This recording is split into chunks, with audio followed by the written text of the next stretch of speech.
C'est moi qui vous remercie, Alain, et je vous dis toute ma gratitude pour le plaisir de me retrouver en si bonne compagnie pour penser la mondialisation à partir de l'œuvre de cette philosophe admirable qui était Simone Weil. Alors, je déplace un peu le propos depuis ce matin. On a surtout parlé du livre de Simone Weil sur l'enracinement. Je vais, quant à moi, parler de ces articles, des articles qu'elle a consacrés à partir du début des années 30 à la question coloniale. Alors, considérer que les textes que Simone Weil a consacrés au colonialisme invitent à penser depuis la colonie, c'est le titre de ma présentation. Qu'est-ce que cela veut dire? Bien entendu, dire qu'elle invite à penser depuis la colonie ne signifie pas qu'elle ait fait le déplacement. Elle n'a pas fait le déplacement pour témoigner de ce que signifie vivre comme sujet colonial, par exemple. Et d'ailleurs, lorsqu'elle écrit pour dénoncer les sanglantes répressions menées par le pouvoir colonial français au Maghreb, elle prend soin de préciser, je la cite, « Pour moi, je suis française, je n'ai jamais été en Afrique du Nord. » Mais dire qu'avec elle, on pense depuis la colonie, c'est faire le constat que si sa démarche est une critique radicale, absolue, éthique en un mot,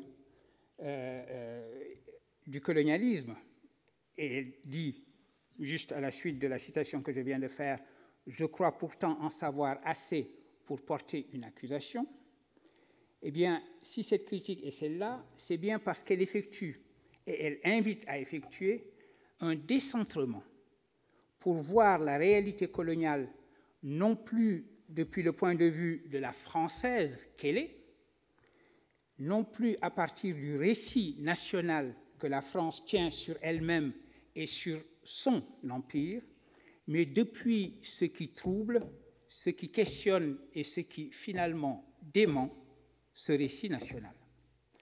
Il s'agira donc pour moi ici, dans un premier temps, de rappeler que ce décentrement hors du récit national est en soi une démarche critique qu'elle adopte en général, indépendamment de la question coloniale à laquelle elle l'applique dans les écrits qu'elle lui consacre. J'examinerai ensuite, dans un deuxième temps, le fonctionnement, la manière dont ce décentrement fonctionne pour devenir une véritable machine de guerre contre le colonialisme, en précisant cependant que si la condamnation par Simone Weil, au nom de l'éthique, de ce que celui-ci, le colonialisme, peut signifier comme crime contre l'humain, pour parler, pour citer Emmanuel Macron, sur lequel je reviendrai tout à l'heure, si cette condamnation est radicale et absolue, il n'en demeure pas moins que Simone Weil ne prend guère une position politique qui serait également radicale, condamnant le principe même de la colonisation. Elle ne condamne pas le principe même de la colonisation, même si elle a un langage éthique assez fort, nous le verrons, contre le colonialisme. Enfin, dans un troisième temps plus bref, en quelques remarques, je conclurai sur les leçons que comportent pour nous aujourd'hui, pour ce que l'on appelle la post-colonie, les écrits de Simone Weil sur la question coloniale. Donc, dans un premier temps, sortir du récit national comme elle nous y invite. Lire sa propre légende, et j'entends ici légende au sens premier étymologique latin, legenda, ce qui est à lire, ce que l'on enseigne comme credo, ce qu'il faut croire, ce qu'il faut répéter, ce qu'il faut enseigner à l'école primaire. Lire donc sa propre légende depuis le point de vue de l'autre, telle est l'injonction sur laquelle est construit l'argument d'un article important de Simone Weil intitulé « Quelques réflexions sur les origines de l'hitlérisme ». Le passage suivant représente, me semble-t-il, parfaitement l'argument dans ce texte. Il est le suivant, je cite Simone Weil, « On prétend que Napoléon a propagé les armes à la main, les idées de liberté et d'égalité de la Révolution française. Napoléon n'a pas inspiré au monde moins de terreur et d'horreur qu'Hitler. » Fin de citation. Déclaration très forte et probablement surprenante pour ceux qui ne l'auraient jamais lu. Je voudrais faire deux remarques sur cette comparaison qu'elle fait entre Napoléon et Hitler. La première remarque est pour insister sur le fait qu'en effet, le récit qui présente Napoléon comme celui qui, en même temps qu'il met fin à la Révolution française, en exporte les idées qui vont changer le visage de l'Europe et du monde, est l'exemple même du roman national, cautionné, comme on le sait, par Hegel, qui voyait en l'empereur la figure par excellence du grand homme qui aurait été élu, choisi par l'esprit absolu pour changer le cours des choses dans notre monde. C'est donc ce roman national qui est ainsi entretenu par les historiens et qui est également chanté par les poètes. Napoléon est en effet, dans la légende, au sens que j'ai défini tout à l'heure, celui qui répand, et ici je cite le chanteur Jean Ferrat chantant « Ma France », celui qui répand cette air de liberté au-delà des frontières aux peuples étrangers qui donnait le vertige. Voici à quoi invite Simone Weil. Regardez cela, regardez ce roman national, regardez ce récit national depuis le monde, depuis les peuples étrangers, justement, ceux dont parle Jean Ferrat. Que disent-ils, ces peuples étrangers, de la France éternelle, ou plutôt, comment se présente-t-elle en son épisode napoléonien dans le miroir que lui tendent les pays qui ont été violentés et soumis par les grognards de Bonaparte? Eh bien, dit Simone Weil, au miroir du monde, il n'y a pas de France éternelle, tout au moins, écrit-elle, en ce qui concerne la paix et la liberté. Ce contre-récit, c'est celui que produisent, dit-elle, la Hollande, la Suisse, l'Espagne. Et je cite Simone Weil, « Quiconque parcourt le Tyrol, y trouve à chaque pas des inscriptions rappelant les cruautés commises alors par les soldats français contre un peuple pauvre, laborieux et heureux pour autant qu'il est libre. Oublie-t-on ce que la France a fait subir à la Hollande, à la Suisse, à l'Espagne ». Fin de citation. Donc, récit national d'une part, contre-récit depuis le monde. C'est cette dialectique que Simone Weil fait fonctionner à propos du colonialisme aussi et à propos de tous les colonialismes. Parce que dans ce même article que je viens de citer, elle remonte en réalité dans la comparaison avec l'hitlérisme jusqu'à la Rome impériale. Et ici, je voudrais noter que Léopold Sédar Senghor, un poète amoureux de la langue française, a écrit un magnifique poème où il prie Dieu d'installer la France à la droite du Père. Il avait bien entendu à l'esprit cette France éternelle qu'il avait lui-même appelée structurelle pour l'opposer à ce qu'il appelait la France conjoncturelle qu'il voyait, elle, attachée à se trahir dans les exactions coloniales. Ma seconde remarque est pour dire, avec Simone Weil, que s'il y a quelque chose d'éternel parce que cela serait également naturel, ce n'est pas le visage de la civilisation, mais au contraire, celui de la barbarie. On retrouve ainsi chez la philosophe l'idée bergsonienne que le naturel, l'instinct, est toujours guerrier. Ce naturel, cet instinctuel, est toujours clôture sur soi. C'est un tribalisme qui n'ouvre pas sur une politique de l'humanité une comme telle, c'est-à-dire de l'humanité comme totalité et comme idée régulatrice. Bergson explique que nous n'avons jamais de manière naturelle et instinctive ce qu'il appelle une âme ouverte, seule à même d'embrasser l'idée d'une humanité une et d'une humanité comme totalité. Simone Weil déclare en effet dans l'article sur les origines de l'hitlérisme que, je la cite, « tout État centralisé et souverain est conquérant et dictatorial en puissance et devient tel en effet pour autant qu'il croit en avoir la force ». Et dans un autre texte, dans ses réflexions sur la barbarie, elle trouve vérifié le postulat qu'on est toujours barbare envers les faibles, même s'il faut peut-être apporter cette nuance que, et je la cite, « sauf au prix d'un effort de générosité aussi rare que le génie ». Alors, et c'est ma troisième remarque, s'il en est ainsi, si le dogme de la souveraineté nationale porte naturellement en soi la barbarie qui ne demande qu'à se manifester dès lors qu'elle peut mettre la force à son service, la solution est d'élargir la civilité qui constitue la nation à la relation que la nation entretient à d'autres.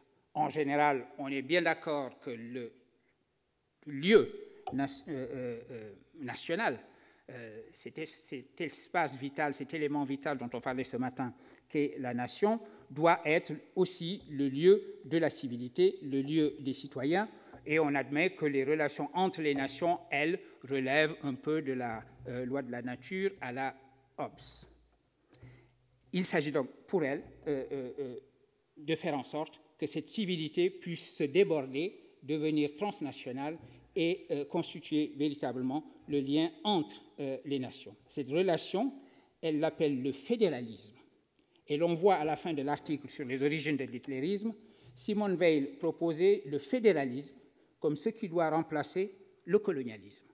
Je la cite, « L'ordre international, écrit-elle, suppose qu'un certain fédéralisme soit établi non seulement entre les nations, mais à l'intérieur de chaque grande nation. » Donc il faut ici, en quelque sorte, jouer la Gironde contre le jacobinisme pour respecter le pluralisme. À plus forte raison, je continue la citation, à plus forte raison, le lien entre les colonies et leurs métropoles devrait-il devenir un lien fédéral au lieu d'être un rapport de simple subordination.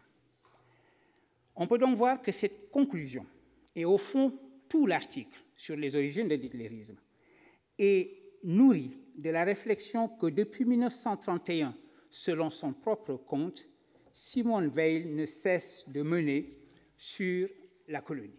Et ce sont ces réflexions de Simone Weil sur la colonie et le colonialisme qui vont faire maintenant l'objet de mon second point. Regardez donc et pensez depuis la colonie. À propos du moment et de la manière dont elle s'est trouvée véritablement hantée par la question coloniale, Simone Weil s'explique dans un article intitulé « Qui est coupable de menées anti-françaises ?» Les menées anti-françaises, c'était la phrase bateau que l'on prononçait dans le monde colonial français quand il s'agissait de mener une répression. Tout le monde était accusé à un moment ou à un autre d'être anti-français ou d'avoir des menées anti-françaises. Qui est coupable, demande Simone Weil, de menées anti-françaises? Je n'oublierai jamais, déclare-t-elle, le moment où, pour la première fois, j'ai senti et compris la tragédie de la colonisation. C'était pendant l'exposition coloniale, peu après la révolte de Yen Bai en Indochine. Fin de citation. On voit ici, dans cette citation et dans la situation de la découverte de la tragédie coloniale, s'effectuer ce que j'ai appelé un mouvement de décentrement hors du récit national. 1931, cette année-là, est sans doute le grand moment colonial, celui où l'État se propose d'offrir aux Français le spectacle de leur colonie, de les inviter à se voir dans le spectacle de leur colonie, car, comme le rappelle Simone Weil, la colonisation est un processus qui s'est accompli en dehors de la vie du peuple français. C'est vrai que ça n'a jamais été le cas historiquement que la France a décidé de devenir une puissance coloniale. À un moment donné, évidemment, il y avait le parti colonial, les expéditions coloniales ont été lancées, mais c'était plutôt des affaires de militaires qui parfois prenaient leurs propres initiatives, etc. L'idée que quelque chose de la France dans sa totalité s'était engagé dans l'aventure coloniale n'a jamais existé, d'où l'un des buts de cette exposition coloniale en 1931, présenter aux Français en général, aux Français moyens, leur empire pour la plus grande gloire de la nation. Il s'agit donc en exposant la colonie, y compris les sujets colonisés dans des eaux humains, en exposant cette colonie au cœur de la métropole, d'inviter les citoyens à voir leur pays dans son apparaître impérial et en étalant sa puissance et son prestige. Mais le paradoxe était inévitable, et c'est à ce paradoxe que Simone Veil a été sensible en 1931. Ce paradoxe était inévitable dès lors que les deux visages de la France, la structurelle et la conjoncturelle, pour parler comme Senghor, qui devaient exister dans leur séparation, qui au fond ne pouvaient exister que dans leur séparation radicale entre un monde de la civilité et un monde de la barbarie, dès lors que les deux visages de la France se trouvaient réunis dans la métropole, se trouvaient ainsi juxtaposés, le paradoxe devenait inévitable. Parce que le visage de la civilité, de la générosité, de la liberté et de la paix, comme dans un miroir déformant, se reflétait à ce moment-là en celui de la barbarie et du crime. En invitant le monde colonial dans la métropole, la France présentait, sans le vouloir aussi, le visage d'une barbarie qui n'était pas la barbarie décolonisée, mais la sienne, propre comme puissance colonisatrice. Le monde de la citoyenneté se découvrait être l'envers de celui de la sujétion. La coïncidence, cette coïncidence n'a pas échappé à Simone Veil. Ce moment où la colonisation triomphe et s'étale dans son triomphe, c'est aussi celui où elle montre qu'elle doit disparaître, qu'elle est révoltante et suscite les révoltes qui la détruiront. Ce que ne pouvait pas savoir Simone Veil, bien entendu, mais qui se pressent dans ce qu'elle découvre, c'est que la répression en Indochine qu'elle dénonce portait la défaite de Dien Bien Phu.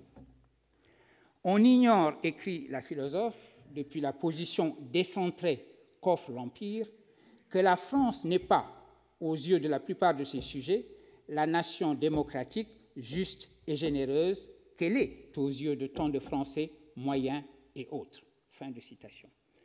Elle ajoute, puisqu'elle écrit en 1938, à une époque où les visées impériales du Japon commencent à se traduire dans un processus qui aboutira en 1941 à l'invasion de l'Indochine, que les Annamites n'avaient de toute façon aucune raison de préférer la domination de la France à celle du pays du soleil levant.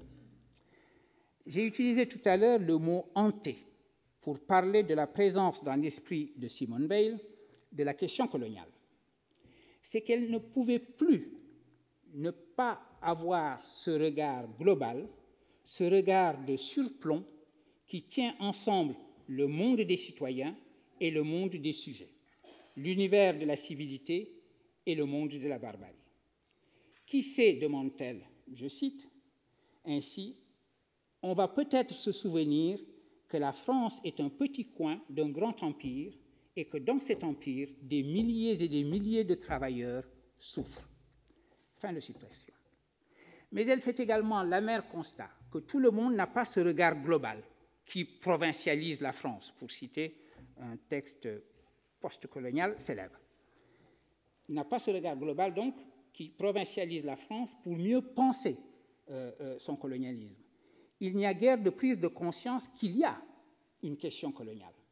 En particulier, les travailleurs citoyens de France ignorent ainsi, au double sens du mot « ignorer », les milliers et milliers de travailleurs sujets qui souffrent, et les partis qui parlent en leur nom, au nom de ces travailleurs citoyens. Celle dont Simone Veil dit « nous aussi, Français de gauche ». Nous continuons, continue-t-elle, nous continuons à faire peser sur les indigènes des colonies la même contrainte impitoyable. Ceci est dans un article intitulé « Le sang coule en Tunisie » qu'elle écrit dans la fin des années 30. Il est ici fait allusion, lorsqu'elle écrit ces mots, au Front populaire et à ceux qui manifestent pendant cette époque contre les fascismes et à l'incapacité qui est la leur d'effectuer le déplacement hors du récit national, le mouvement de se voir depuis la colonie pour se découvrir participants vis-à-vis du monde colonial de ce qu'ils dénoncent eux-mêmes avec virulence, dans le combat antifasciste au nom du droit, de la liberté et de la paix. Adriano Marchetti rappelle ainsi que le Parti communiste français, devant les crimes, n'a qu'une réaction insignifiante. Je cite. C'est le mouvement surréaliste qui, manifestant contre l'exposition coloniale en 1931, incarnera l'opposition au colonialisme, alors que, comme l'écrit Marchetti, il faut interroger la responsabilité de la gauche, des syndicats, des partis qui théorisent l'internationalisme prolétaire et ne le pratiquent pas. Marchetti écrit cela dans les réflexions, dans un article intitulé « Réflexions de Simone Veil sur le colonialisme ». Mais cette idée que la gauche n'a jamais été bonne, au fond, avec la question coloniale, qu'elle a toujours été, pour le moins, ambiguë sur la question coloniale, Simone Veil l'exprime aussi avec force à cette époque-là. Se voir depuis le regard de l'autre, c'est un topos de l'existentialisme de Jean-Paul Sartre, qui en fera aussi dans Orphée Noir, la préface qu'il écrit à l'anthologie de la poésie nègre et malgache d'expression française de Senghor en 1948, et d'autres textes, une véritable machine de guerre anticoloniale. En 1938, c'est ce même décentrement, cette idée de se regarder par les yeux de l'autre, qu'effectue Simone Veil, qui en tire cette conséquence radicale, extrême, violente, je la cite, « Depuis ce jour », elle parle donc du jour où elle a découvert la tragédie coloniale, « Depuis ce jour, j'ai honte de mon pays ». Fin de citation. Ce sentiment violent, vous voyez, provient de ce qu'elle sait en effet, que de ce pays existe une autre image que celle fabriquée par le récit national, qui existe, cette image, dans le regard des sujets et qui est à l'opposé de celui que l'exposition coloniale veut présenter aux citoyens. Dès lors, continue-t-elle, je la cite à nouveau, « Depuis ce jour, je ne peux pas rencontrer un Indochinois, un Algérien, un Marocain, sans avoir envie de lui demander pardon. » Fin de citation. Voilà qui s'appelle évidemment, du mot honni par beaucoup, repentance. S'il convient bien ici, c'est qu'il traduit la conscience philosophique, éthique, religieuse qui parle en Simone Veil depuis ce jour où elle a regardé en face la question coloniale. On notera toutefois que la force du langage éthique, de la honte et de la repentance ne s'est pas convertie en une politique anticoloniale radicale. Il est indéniable que sa vision d'un fédéralisme mondial, se substituant en particulier à la relation coloniale, traduit un rejet total, absolu, de la division du monde entre citoyens et sujets, entre l'univers de la civilité et les ténèbres extérieures de la barbarie. Au-delà de cette position de principe éthique, sa position politique demeure cependant proche de l'esprit dans lequel se tiendra la conférence de Brazzaville de 1944, convoquée par le général de Gaulle. Il s'agissait alors, reconnaissant les services rendus par les colonies pendant la guerre, de comprendre, selon les mots du général, je le cite, le général de Gaulle, la nécessité d'établir sur des bases nouvelles les conditions de la mise en valeur de notre Afrique, du progrès humain de ses habitants et de l'exercice de la souveraineté française. Ça, c'était le ton de la conférence de Brazzaville. Fin de citation. On notera du reste ici qu'à la Libération, la loi Lamine Gueye, du nom du juriste et homme politique sénégalais qui se battra à l'Assemblée constituante pour cette loi Lamine Gueye étendra la citoyenneté en Afrique à ceux qui jusque-là étaient des sujets et que la première Assemblée constituante parlera d'un principe fédéraliste correspondant à la recommandation 4 de la conférence de Brazzaville, avant que l'Assemblée suivante ne revienne là-dessus. Il y a ce moment euphorique où on considère que l'avenir du colonialisme est à la constitution d'une fédération, d'une assemblée fédéraliste, dans l'esprit de ce qu'avait écrit Simone Veil, mais ensuite on balaye ça tout de suite dès que la deuxième assemblée se met en place. Simone Veil, pour revenir à elle, indiquait être en faveur d'une reconstruction différenciée de l'ordre colonial qui donnerait pleinement sens à cette idée d'une protection par la France des nations placées sous son autorité. Cette idée exige d'abord que les cultures de ces nations fassent l'objet d'un respect qui interdise toute tentative d'éradication de leur mémoire propre, par exemple en enseignant à leurs enfants que nos ancêtres étaient des Gaulois. Phrase intéressante d'ailleurs, je reviens toujours sur cette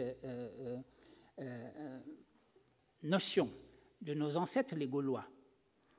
Évidemment, c'est une manière, et c'est ce que dans la citation qu'elle en fait, Simone Veil indique que c'est une manière d'effacer la mémoire des enfants, la mémoire de ces peuples, en substituant en quelque sorte leurs ancêtres. C'est une façon de voir les choses. On peut y voir, et c'est toujours cette ambivalence entre les deux visages que la France présente, celui de la civilité et celui de la barbarie. On peut y voir également l'idée jacobine, mais au bout du compte généreuse, selon laquelle il n'est pas question d'avoir un système différencié d'éducation où, à Paris, on enseignerait aux jeunes Parisiens que leurs ancêtres étaient les Gaulois, et en Indochine, on enseignerait aux jeunes Anamites que leurs ancêtres étaient autres. L'idée profondément jacobine et qui baigne l'éducation nationale en France, je le sais d'autant plus que je vis dans un pays où l'enseignement est totalement décentralisé, mais l'idée selon laquelle il faut que tous les enfants, de manière indifférenciée et uniforme, aient le même enseignement. Qu'à 8 heures du matin, le cours d'histoire partout en France et en Navarre soit nos ancêtres les Gaulois, cela aussi fait qu'en définitive, les Gaulois ne sont les ancêtres de personne, sauf d'Astérix et d'Obélix, et des écoliers. Les Gaulois sont les enfants des écoliers. On fera aussi la différence, ici, indiquent les réflexions de Simone Veil, entre les Anamites, et c'est là que sa condamnation du colonialisme est à étudier et à examiner de près. Elle fait la différence entre les Anamites, qui pour elle ont des cultures et des organisations politiques traditionnelles fortes, à l'opposé, à l'autre extrémité, elle voit l'Afrique noire où la dévastation de siècles d'esclavage avait rendu, écrit-elle, je la cite, la colonisation plus justifiable. Donc l'idée qu'on n'aurait jamais dû coloniser les Anamites, mais qu'au fond, en Afrique noire, en Afrique centrale, cela pouvait se justifier. Bernadette Caillé, dans un article intitulé « De Simone Veil à Aimé Césaire, Hitlérisme et entreprise coloniale », éclaire la manière dont Simone Veil annonce le Césaire du discours sur le colonialisme, en particulier lorsque ce dernier considère que l'hitlérisme a infligé à des Blancs en Europe ce que le colonialisme s'est cru justifié d'infliger à des populations de couleur ailleurs. On sait que c'est un des thèmes centraux et les plus controversés d'Aimé Césaire et de son discours sur le colonialisme. Quand Aimé Césaire dit, au fond, il n'y a pas de différence entre le colonialisme et le nazisme, on rétorque toujours, mais enfin, le nazisme est une horreur sui generis qui n'a aucun équivalent. Elle dit, mais Césaire répond, mais la seule raison de considérer que cela n'a aucun équivalent, c'est que ce que le nazisme a infligé, il l'a infligé en Europe à des populations blanches, et ce que le colonialisme a infligé, il l'a infligé hors d'Europe à des populations non blanches, et c'est la seule différence que l'on établit, écrit Aimé Césaire, qui aurait pu citer Simone Veil dans ce cas-là. Cet anticolonialisme gradualiste, ainsi qu'on pourrait appeler la position de Simone Veil, l'amène à s'opposer à ce qu'elle considère être un anticolonialisme naïf de l'Amérique. L'Amérique, écrit ainsi Simone Veil, n'ayant pas de colonie, entendons, n'ayant pas la responsabilité de protéger d'autres pays, et, je la cite, appliquant naïvement ces critères démocratiques, considère le système colonial sans sympathie. C'est pourquoi, conclut-elle dans son texte de 1943, intitulé « À propos de la question coloniale dans ses rapports avec le destin du peuple français », s'il est clair que le monde était en train d'échapper au désastre d'une hitlérisation de l'Europe qui se serait achevée en une hitlérisation du globe, il fallait également se préparer, dans un tout autre esprit bien entendu, à faire pièce à une américanisation de l'Europe, puis du globe terrestre. C'était donc une analyse que Simone Veil propose en 1943. Là était donc, pour une France qui aurait repensé ou plutôt enfin penser pour la première fois la colonisation, la construction d'un futur où ce pays jouerait tout le rôle qui lui revient, je cite Simone Veil, d'essayer de commencer de nouveau à penser le destin du monde. Et ceci me mène à ma conclusion rapide, à mon troisième point, sur les leçons de ces réflexions de Simone Veil pour notre monde postcolonial. Je considérerai, ainsi que nous y invite l'intitulé de notre rencontre, 2 leçons que j'expose rapidement sous forme de questions, essentiellement, et que je soumets à nos discussions. Il s'agit de voir quels éclairages les réflexions de Simone Veil sur la colonie, depuis la colonie, apportent à 2 grandes questions postcoloniales d'aujourd'hui. Premièrement, la question que l'on appelle la querelle de l'histoire, ou plutôt de l'enseignement de l'histoire, et deuxièmement, la question qui lui est liée de la repentance pour le crime du colonialisme. Donc, premièrement, la première question concerne la relation entre récits et mémoires nationaux et le postcolonial. Quelle histoire enseigner? Ceci revient comme un serpent de mer à chaque rentrée et à chaque réforme par le ministre en charge de la question. Quelle histoire enseigner? L'urgence est-elle de constituer le récit national de manière à créer et partager une même légende pour tous? Une France éternellement généreuse, libre, désireuse de paix et exportant aux peuples étrangers qui en ont le vertige l'idée de liberté. Faut-il plutôt essayer de composer les histoires plurielles qui enseignent le décentrement, en particulier l'histoire coloniale qui n'en finit pas de dérouler ses effets aujourd'hui?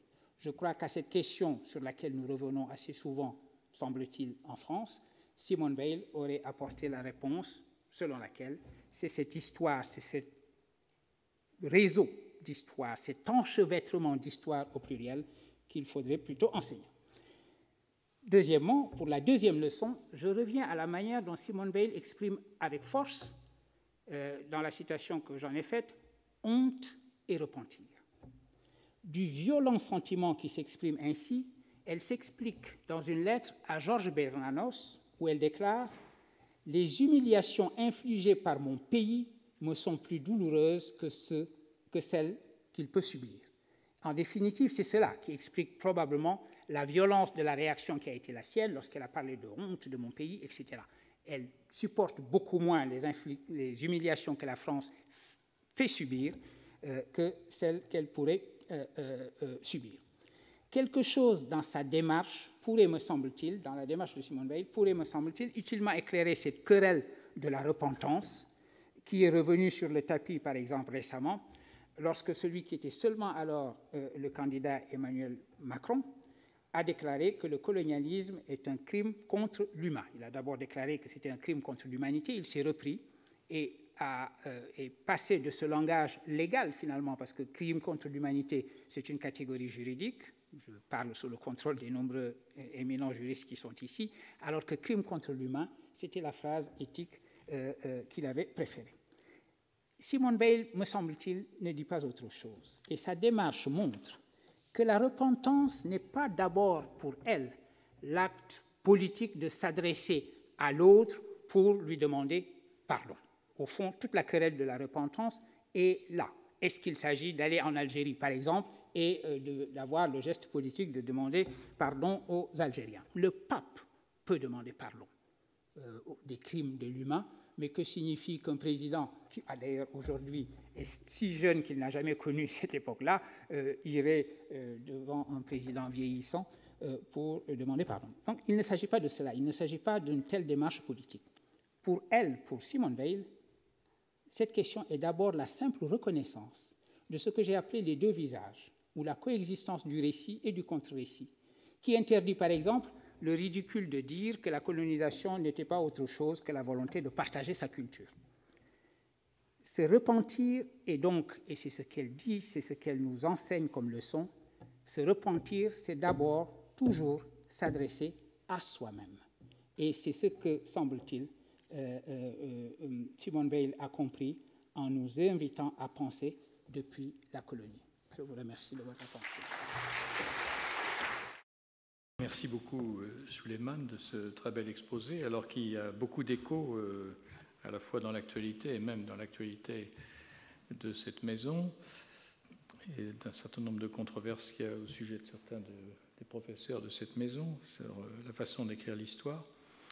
Donc nous allons prendre, comme ce matin, un petit moment pour une discussion entre nous, en commençant peut-être par les intervenants en colloque et puis ensuite en élargissement au public, que je pourrais commencer par cette comparaison avec le nazisme que Simone Weil fait donc bien avant Aimé Césaire. Et si ma mémoire est bonne, elle met aussi en parallèle le déracinement, et ça avec le déracinement de la classe ouvrière. Donc, elle fait un parallèle entre le déracinement infligé au peuple colonisé et infligé aux classes populaires, aussi à ces classes paysannes qui ont été évoquées ce matin. Est-ce que ça a un écho pour vous, ces rapprochements enfin, entre ce qu'on appellerait au fond l'exploitation sociale, qui est une part importante de son œuvre, et puis toute cette réflexion qu'elle a sur la colonisation? Oui, parce que finalement, en travaillant, en revenant sur les textes que Simone Weil consacre à la colonisation, je me suis rendu compte qu'au fond, bien qu'il ne la cite quasiment jamais, Senghor a dû méditer ce qu'elle a écrit à cette époque-là, et cela se manifeste dans le couple enracinement-ouverture, qui est un des thèmes de prédilection de Senghor. Et je le mets également en relation avec un autre texte que Senghor a beaucoup lu, c'était le texte de Barès sur les déracinés. L'idée qu'à un moment donné, il y a toute une partie de l'humanité qui est arrachée à ses racines et jetée dans une sorte de nomadisme, dans une absence d'ancrage, pour revenir aux différentes métaphores qui étaient en compétition ce matin, ceux de l'ancrage ou celui des racines. Et donc, je crois que c'est toujours le même phénomène. Cette idée selon laquelle le monde moderne, à la fois le capitalisme, le colonialisme, est une machine qui a déraciné, une machine qui coupe l'humain de lui-même, qui coupe l'humain de son travail et qui coupe l'humain des autres humains. Et je crois que c'est cette idée-là qui est derrière la notion de déracinement, l'absence de coïncidence avec soi-même.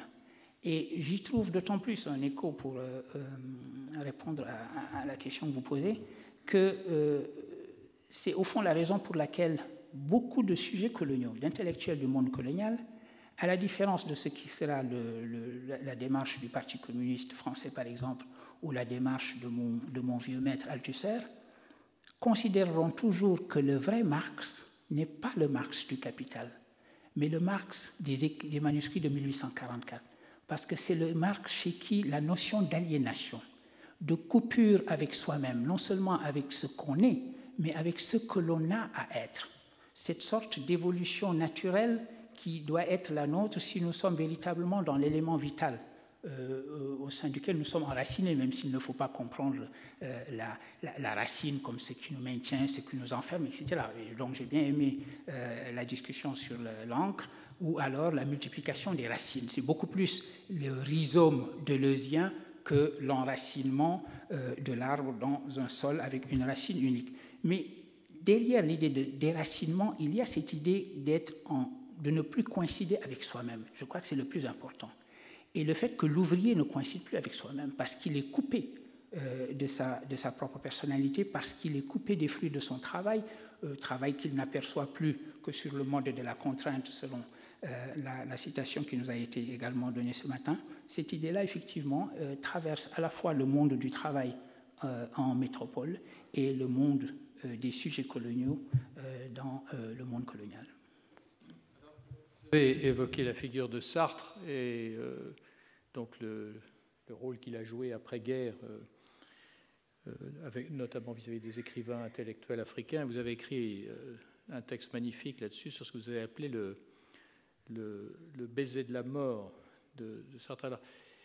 C'est quelque chose que n'aurait pas fait Weil. Peut-être ça serait bien de réexpliquer ça, parce qu'il y a justement un déplacement entre la façon dont une intellectuelle comme Simone Weil appréhende le phénomène colonial et puis ce qui va être ensuite, disons, du côté d'intellectuels engagés, l'attitude. Et on sent qu'il y a comme une perte en ligne, ou enfin, en tout cas, il y a un décalage, si vous pouviez nous en parler. Absolument, et c'est la démarche. Expliquant, parce que le baiser de la mort, je ne suis pas sûr que tout le monde connaisse votre texte.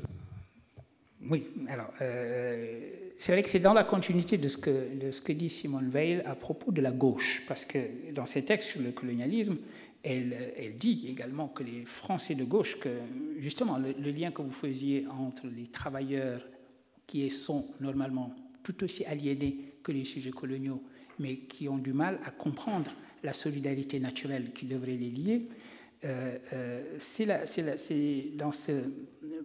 dans le prolongement de cela que Sartre écrit en 1948 la préface que lui demande Présence africaine pour l'anthologie de Senghor. Et cette préface flamboyante où Sartre, il a toujours eu une très belle plume, mais là, il se dépasse, parce que comme s'il écrit une préface pour une anthologie de poésie, il devient lyrique et poétique à un point absolument inégalé dans le reste de son œuvre. Mais ce que dit Sartre, c'est qu'au fond, ces poètes de la négritude on porte la poésie la plus révolutionnaire de notre temps, dit-il, parce que leur situation vis-à-vis de la langue française fait qu'ils ont à la fois un pied dans cette langue, qu'ils parlent à la perfection puisque c'est la leur, mais également un pied dehors, puisque cette langue leur est venue de l'extérieur, est venue dans les bagages de la colonisation. Et dit Sartre, au fond, ils ont tiré le meilleur parti de cette situation d'entre-deux en accomplissant ce qui est le geste poétique par excellence, qui est l'autodestruction du langage. Et Sartre dit, ils ont donc créé la poésie révolutionnaire de notre temps par leur exigence, par leur demande de se voir reconnaître contre la négation coloniale. Mais, dit Sartre, et c'est là qu'il tombe, qu'il redevient un marxiste, si vous voulez, qu'il redevient l'auteur de Questions de méthode qui a dit que le marxisme était la philosophie indépassable de notre temps, il dit, pour ce qui est de la transformation effective de la relation coloniale, il faudra attendre l'émancipation que la classe universelle qui est le prolétariat va apporter. En gros, bon, c'est bien, vous avez fait de la très belle poésie, mais quand il s'agira véritablement de transformer le monde selon la 11e thèse de Feuerbach, là, ce sont c'est la classe ouvrière métropolitaine qui, en s'émancipant, va émanciper tout le monde. Et c'est en cela qu'il a donné à la négritude un baiser de la mort. À la fois la reconnaissance par cette préface magnifique qui va transformer une anthologie de poésie en manifeste politique et poétique de la négritude, mais dans les dernières pages, il dit « Vous avez été de grands poètes, maintenant alignez-vous au fond derrière l'armée du Parti communiste et lorsque le prolétariat sera libre, ipso facto, puisque c'est lui la classe universelle, ipso facto, tout le monde sera libre. » C'est ce que j'ai appelé dans mon livre « Le baiser de la mort ». Suivant en cela d'ailleurs Fanon. Fanon dit en gros la même chose, que Sartre lui a à la fois rendu une forme de dignité dont il avait été privé, mais qu'il la lui avait ôtée immédiatement avec la conclusion d'Orphée Noir.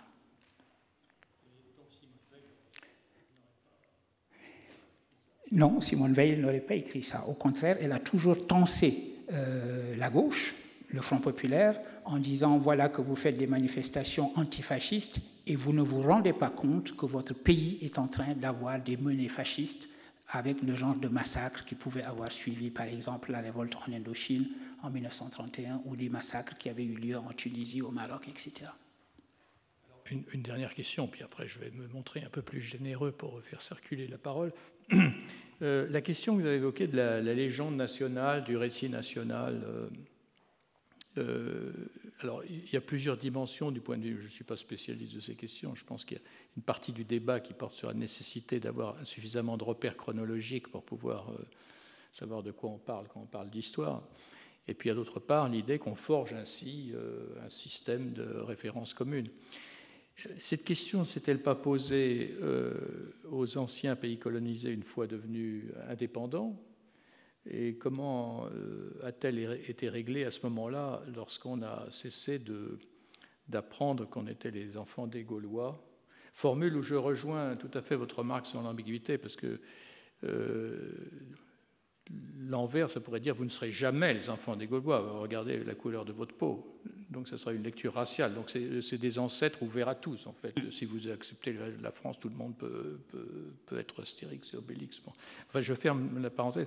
Est-ce que ce problème, on peut y échapper? Comme je sais que vous avez joué un rôle important dans la réflexion sur la construction de l'école au Sénégal, est-ce qu'il y a eu un débat comparable après les indépendances sur le récit historique? Oui, l'histoire, évidemment, est cette discipline qui est éminemment politique. Et c'est, au fond, sur le terrain de l'histoire que le combat s'est mené. Ce n'est pas un hasard si les premiers grands intellectuels africains qui ont porté ce discours de la réponse à faire à la négation coloniale étaient des historiens. L'idée de la construction de l'histoire de l'Afrique et l'idée qu'il fallait reconstituer cette histoire. Par exemple, la remarque que Simone Veil fait, de manière totalement incidente, évidemment, sans trop y penser, que les Anamites ont une histoire riche, que c'était une civilisation. Elle vivait, elle écrivait comme quelqu'un de son époque qui estimait que l'Afrique, quant à elle, ma foi, ça n'avait pas d'histoire. Selon une formule qui a été malheureusement reprise par quelqu'un que nous connaissons.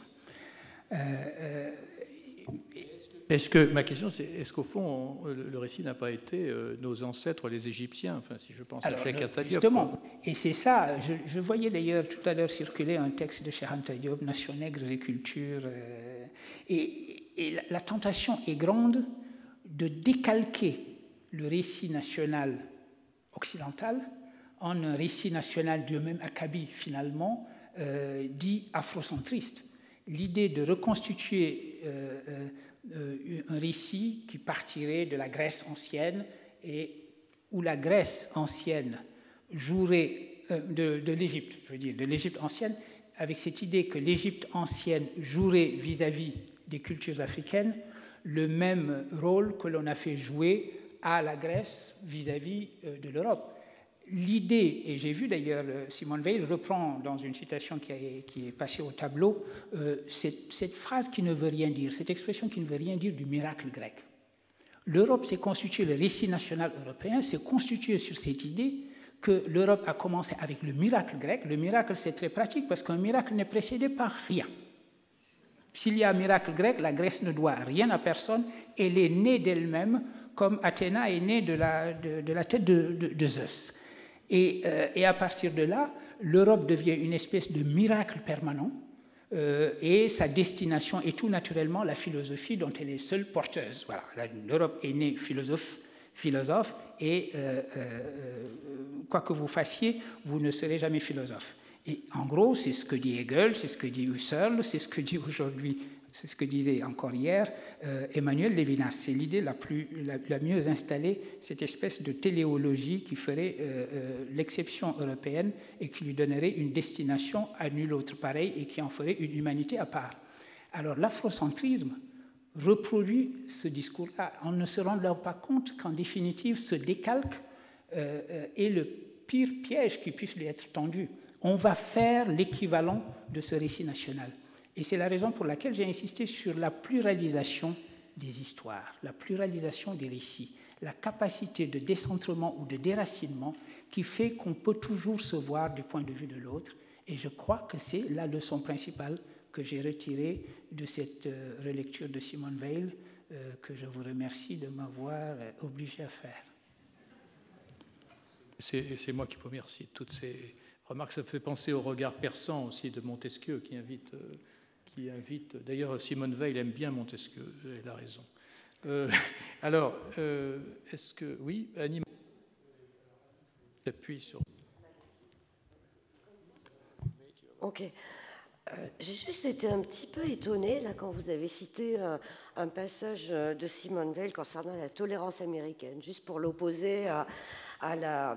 Enfin bon, le visage, la contre-histoire du peuple français vu de l'autre côté.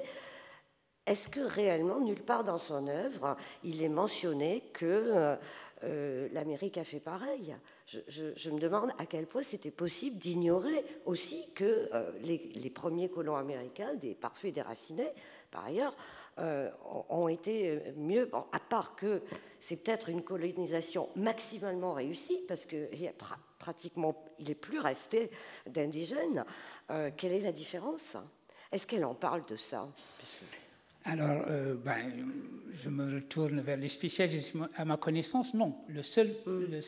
Dans ses écrits sur le colonialisme, ce qu'elle retient, c'est l'anticolonialisme de l'Amérique. Et c'est vrai qu'au sortir de la guerre, à ce moment-là, quand on commence à discuter de ce que va être l'après-guerre, les États-Unis défendent à un moment donné le principe selon lequel les anciennes colonies qui ont échappé à la France devraient maintenant venir sous tutelle internationale, l'Indochine, etc.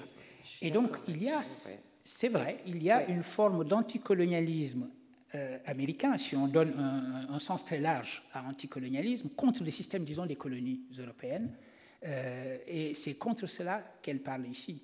Mais elle met entre parenthèses totalement l'histoire coloniale c'était ça la question. Ah oui, des Américains arrivés aux États-Unis, et puis après avoir appris la culture du maïs et Thanksgiving, se sont chargés d'éliminer évidemment les indigènes. C'était la colonisation la plus radicale qui soit. Au fond, là, il n'est de bonne colonisation réussie que quand les colonisés ne sont plus là. Je crois me souvenir malgré tout qu'elle a des phrases extrêmement dures sur l'Amérique, sur ce registre. Ah, ben voilà.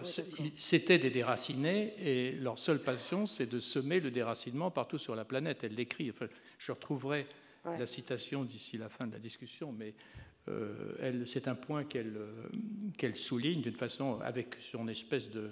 Elle y va au couteau, comme d'habitude, sans tellement de nuances. Donc il y a aussi une critique absolument virulente de cet aspect de la culture américaine.